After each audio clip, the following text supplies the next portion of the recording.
Na Slovensku sa objavujú prípady týrania tých najbezbrannejších, teda detí. Určite si ešte spomínate na prípad malej Ľudsky z Bratislavy, ktorá zomrela následkom bitiek a dlhodobého týrania. Dnes sa po celom Slovensku rozdávali takéto žlté stužky. Organizátori sa takýmto spôsobom snažia poukázať na týranie detí.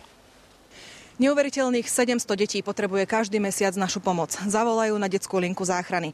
Možno okolo nich prechádzate každý deň i vy. Bitky, facky, údery pesťou či hasenie cigariet na detskom telíčku. Aj s týmito hrôzami sa deti zveria na telefónnom čísle detskej linky záchrany. Po prevalení prípadu na smrť utíranej Ľudsky, ktorá 3 roky ležala mŕtva v bratislavskom byte, sme začali byť vnímavejší. Práve príbeh Ľudsky otriasol slovenskou spoločnosťou a ukázal, že naozaj nefunguje účinne systém ochrany týraných, zneužívaných detí. Ľudskyn prípad nie je jediný, o ktorom sa roky mlčalo. Tam chýbal Gustík 4 roky, tam chýbala Anička 5 rokov niekomu, ktorá bola teda postihnutá, ešte bola niekde 5 rokov zakopaná, nikto o nej nevedel. To je len zlomok detí, o ktoré sa nikto nestaral, ktoré nikomu roky nechýbali a až do svojej smrti nesmierne trpeli.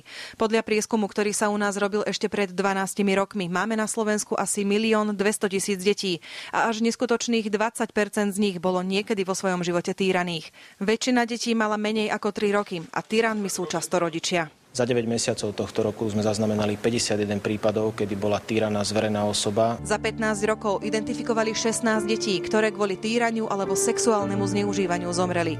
Dnes sa za ich nevinné duše zapálili sviečky. Nezabúdajme na Ľudsku, nezabúdajme na tieto deti, pretože často je to o tom, že je nejaký prípad, 2 týždne sa melie, dá sa povedať, Slovenskom a všetkými nami to nejakým burcuje, ale pokiaľ niečo preto každý z nás neurobíme, tak tým deťom nepomôžeme. Za všetky trpiace deti vypustili aj balóny nádeje, aby týrané deti neboli v našej spoločnosti už vôbec. Leona Kočkovičová-Fučíková, televízia JOJ. Dnes